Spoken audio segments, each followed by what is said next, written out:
Guys, আজিৰ ৰেচিপিটো বহুত বেছি ইণ্টাৰেষ্টিং হ'বলৈ গৈ আছে। কাৰণ আজি আমি বনাই আছোঁ আঠিয়া কলৰ বাকলিৰ খাৰেৰে মাছৰ এটি ধুনীয়া ৰেচিপি। আৰু যদি ৰেচিপিটো চাই ভাল লাগে, এবাৰ বনাই খাবচোন।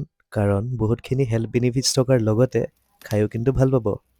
প্ৰথমতে ভিডিঅ'টো দেখুওৱাৰ দৰে কলৰ বাকলিখিনি ভালকৈ পুৰি ল'ব।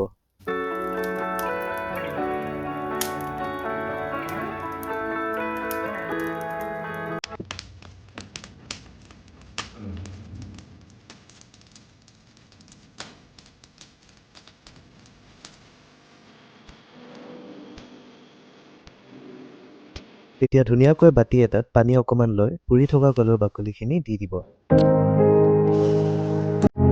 আৰু যিহেতু ৰেচিপিটো মাছেৰে বনাম, সেয়েহে মাছখিনি লৈ নিমখ আৰু হালধিৰে ভালকৈ সানি ল'ব।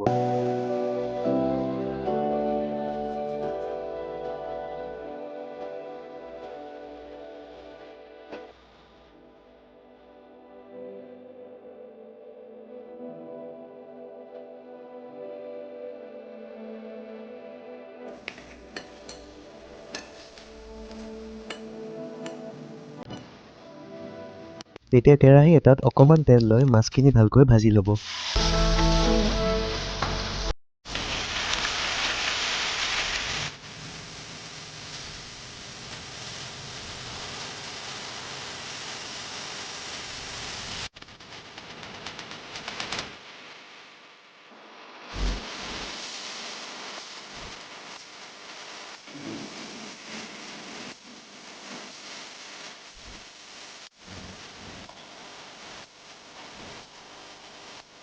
এতিয়া মাছখিনি ভজা হোৱাৰ পিছত উলিয়াই লৈ কেৰাহী এটাত তেজপাত, কেঁচা পিঁয়াজ, জলকীয়া লগতে নহৰু দি ভালকৈ ভাজি ল'ব।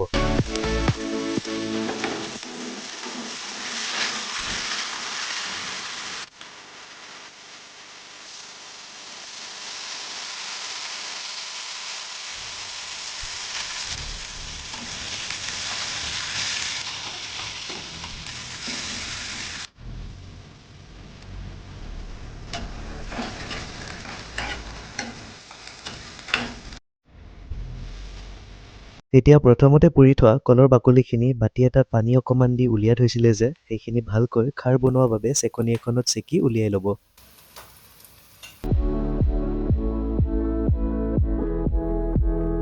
এতিয়া মাছৰ জোল বনোৱাৰ বাবে বাতিত উলিয়াই লোৱা কলৰ খাৰখিনি কেৰাহীটোত ভালকৈ ঢালি দিব। আৰু আপোনালোকৰ মুখৰ সোৱাদ অনুযায়ী অকণমান নিমখ লগতে অকণমান জিৰাৰ গুড়ি দি দিব।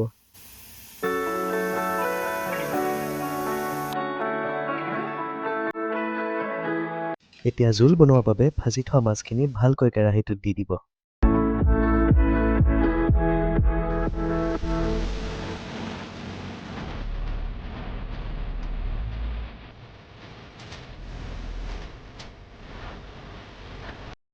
আৰু finally the wait is over. আৰু ৰেচিপিটো হোৱাৰ লগে লগে ভালকৈ বাতি এটাত নুমুৱাই থৈ দিব। আৰু যদি আজিৰ ৰেচিপিটো চাই ভাল পালে, তেনেহ'লে আমি দেখুওৱাৰ দৰে আপোনালোকেও বনাই খাবচোন। লগতে চেনেলটো ছাবস্ক্ৰাইব কৰি তলত থকা কমেণ্ট বক্সত কমেণ্ট এটা ড্ৰপ কৰি দিব।